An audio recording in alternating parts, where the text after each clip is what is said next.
आप सबको मेरा प्यार भरा नमस्ते।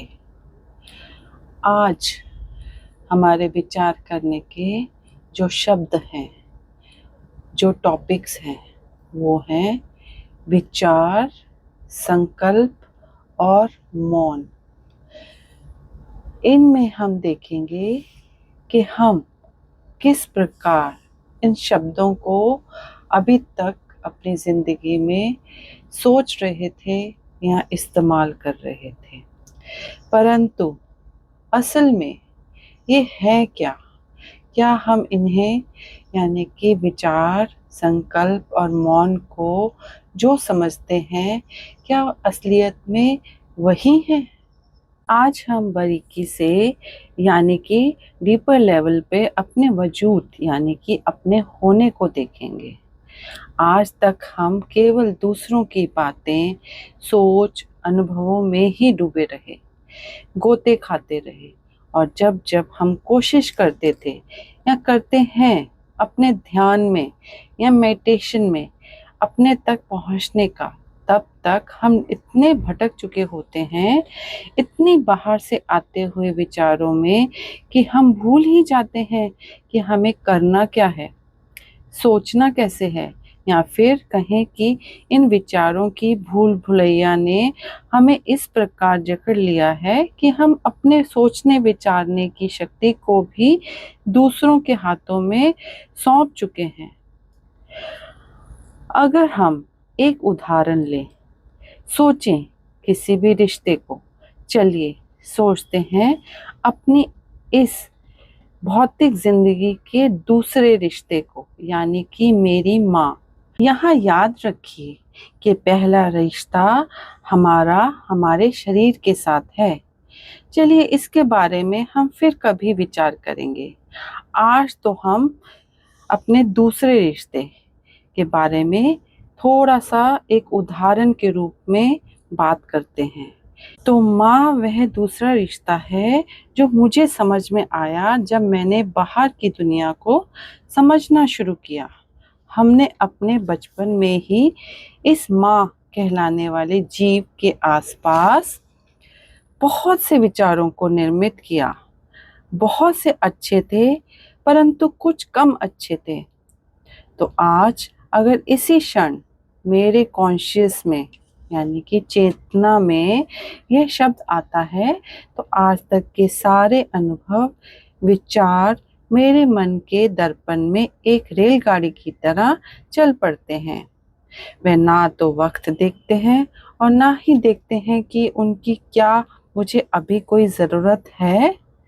ये केवल चलते हैं, परंतु यहाँ पर ध्यान देने वाली बात है कि वे केवल चल रहे हैं या फिर हमारे साथ संबंध भी बना रहे हैं। संबंध मतलब जो जो मानस पटल पर हो रहा है, उसे देखते हुए हम उन विचारों में इतना खो जाते हैं कि हम उसे देखते हुए हंसना, रोना, गुस्सा होना, झगड़ा करना, हर वो फीलिंग, हर वो आवाज़, हर वो अनुभव हम बार बार जीने लगते हैं। यह एक सिलसिला है जो ऑटोमेटिक यानी कि स्वतः अपने आप कार्य करता है।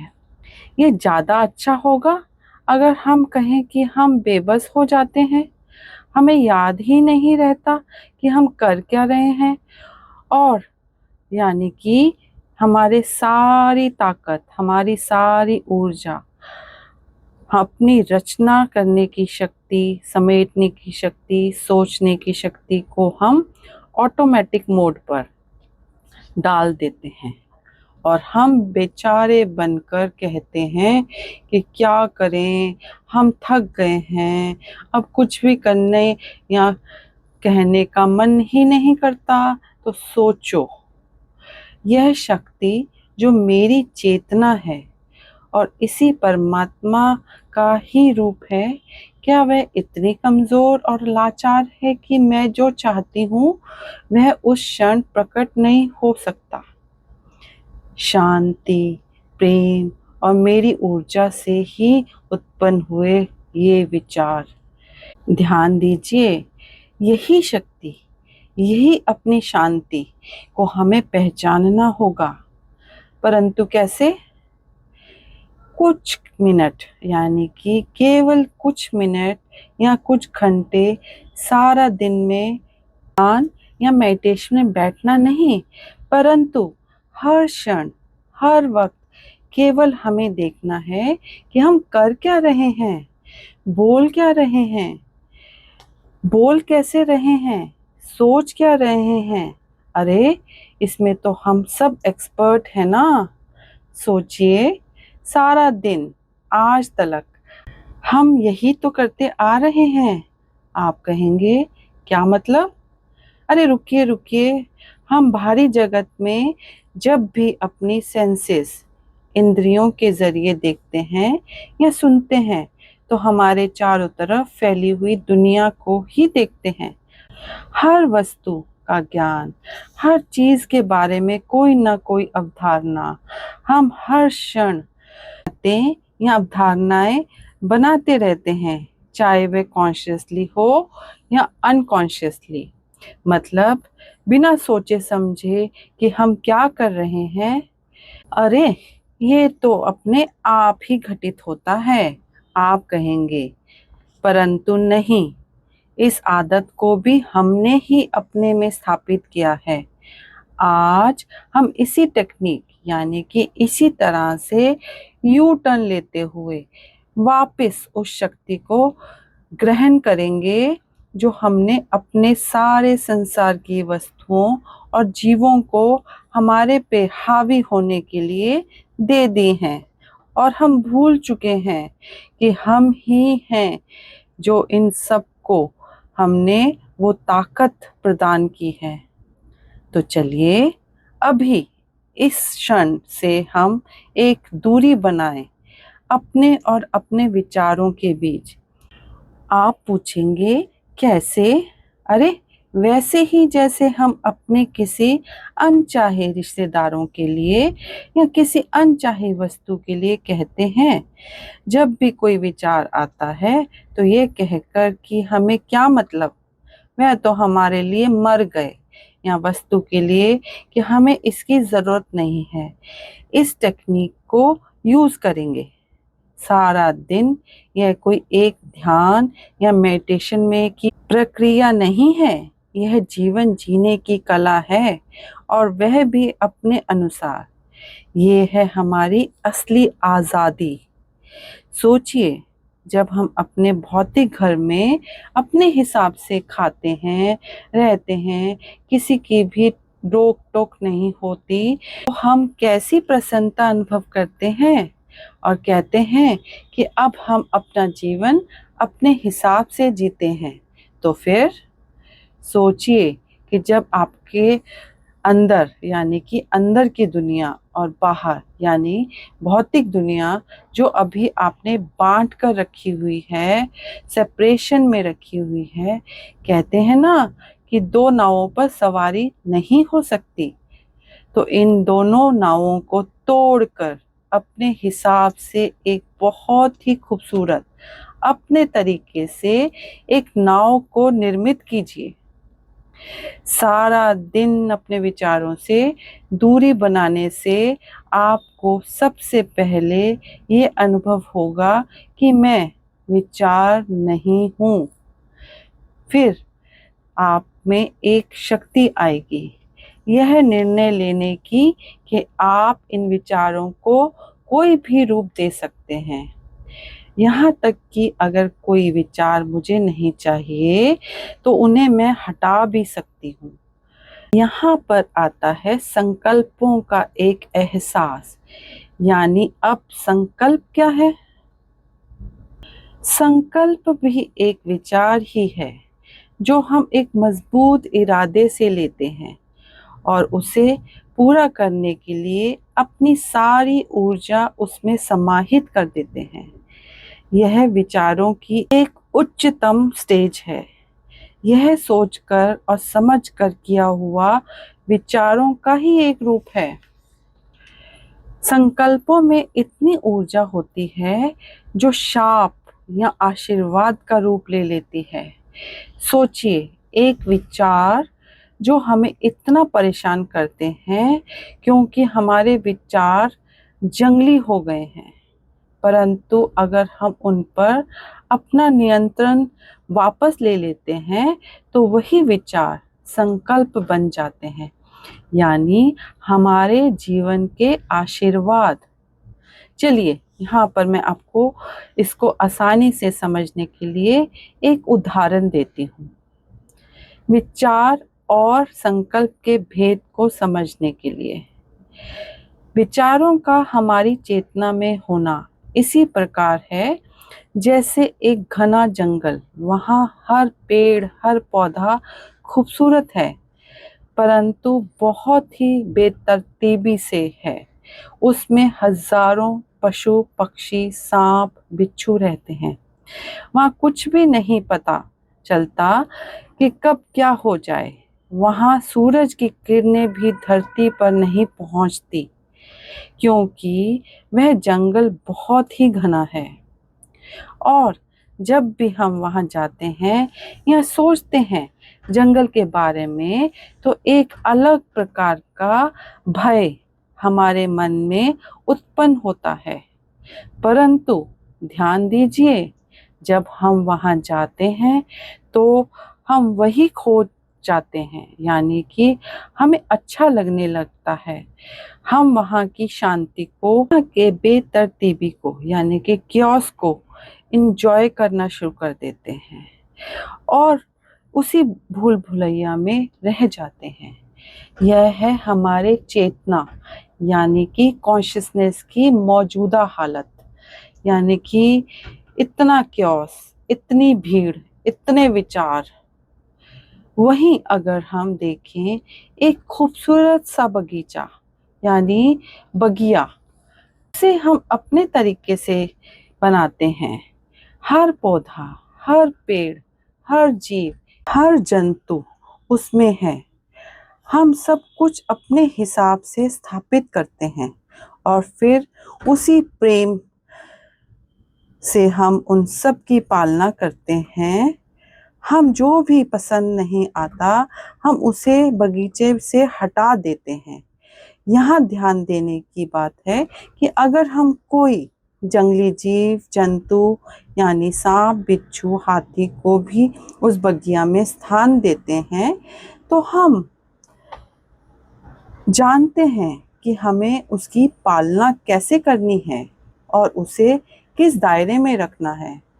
यहाँ पर भी एक बहुत ही खूबसूरत शांति है, परंतु यहाँ हमें जो आज़ादी का, शांति का, सुकून का एहसास होता है उसमें भय नहीं होता, क्योंकि यहाँ इस बगिया पर हमारा पूरा नियंत्रण है। सब कुछ हमारे हाथ में है, क्या रखना है क्या नहीं, सब हमारी पावर में है। समझे? यह है हमारे संकल्पों से बनाई हुई हमारी चेतना, हमारा कॉन्शियसनेस का स्तर। समझे हम कैसे शांति जो एक बेतरतीबी यानी क्योस से पैदा हुई और वो शांति जो हमने पूरे होशो हवास में स्थापित की है, उसका आधार क्या है? भय है या आज़ादी? पहचानिए। यहाँ पर एक प्रश्न हम सबके मन में आता है कि फिर बड़े बड़े जो साधु संत जंगलों में जाकर घोर तपस्या करते थे या करते हैं तो क्या वह सब निर्मूल है यानी कि बेमतलब है या गलत है? नहीं, वह भी सही है। जब भी कोई संकल्प करता है कि उसे अब आध्यात्मिकता की राह पर चलना है तो संकल्प यानी कि एक शुद्ध दृढ़ विचार, केवल और केवल एक विचार, उस सारे आम जंगल की तरह फैले हुए हजारों करोड़ों विचारों से ऊपर एक उच्च विचार। याद रखिए, संकल्प हमेशा पूरी होशो हवास के साथ निर्मित हुआ एक विचार ही तो है। ये कभी भी अनकॉन्शियसली नहीं होता। तो जब भी कोई व्यक्ति अपना घर बार छोड़कर जाते थे या जंगल में रहते थे, वहाँ पर भी उसी जंगल में भौतिक रूप से भी देखें तो वह अपना एक स्थान चुनते थे, अपना आसन लगाते थे। एक निश्चित दैनिक कार्य या स्नान करना, अपने भोजन को ग्रहण करना या उपवास करना, ये सब कार्य संगठित या नियमित करते थे। अपने खुद के पहचान को पाने के लिए याद रखिए, ये सब विचार हैं, उसी संकल्प को पूरा करने की एक प्रक्रिया है। परंतु हम जो ये सारी बातें कर रहे हैं वह भी तो यही है ना। यानी अपने स्थान पर इस क्षण अगर हम ठहर जाते हैं और देखते हैं हमारे द्वारा बनाए हुए विचारों के जंगल को, तो क्या हम अपने कॉन्शियसनेस चेतना के जंगल में प्रवेश नहीं कर रहे? ध्यान दीजिए, जो भी व्यक्ति, क्योंकि साधु या संत बनने से पहले हर कोई एक व्यक्ति ही तो था। जब अपने बाहर के जंगलों में जाते हैं, उन्हें भी लौटकर अपने अंदर के यानी अपने भीतर के विचारों से बनाए गए जंगल से ही गुजरना पड़ता है और उस सुंदर बगिया यानी कि उस शांति, उस मौन, उस निर्विकल्प अवस्था तक पहुंचने का और कोई भी रास्ता नहीं है। अब विचार करते हैं कि इन सब में मौन कहाँ से आया? मौन का क्या अस्तित्व है हमारी इस विचार से संकल्प तक की यात्रा में? तो देखिए, शुरू से जब हम देखना आरंभ करते हैं अपने विचारों को, तो इस देखने और कुछ दूर इन विचारों से हटकर देखने के बीच में जो एक स्थिरता होती है, एक ठहराव आता है, एक अति सूक्ष्म स्तर पे मैं मौन हो जाती हूँ। यही वो क्षणिक घटना है जो मौन का ही महीन रूप है। जैसे जैसे मैं एक दृष्टा यानी देखने वाली से साक्षी यानी हो जाने वाली की स्थिति में पहुंचती हूँ, तो यही मौन बढ़ते बढ़ते मुझे अंदर से बाहर और फिर अंदर से बाहर की जो सीमाएं हैं उनसे पार ले जाती हैं। यही मौन केवल मेरी मुंह का ना होकर विचारों से होती हुई मुझे उस समाधि, उस तुरीय की अवस्था में पहुंचाती है। पहचानिए, अभी तक आपने हमारे आधार यानी हमारी चेतना की जो मौन उपस्थिति है उसे कहाँ तक जाना है। चलिए इसे हम एक उदाहरण से समझने की कोशिश करते हैं।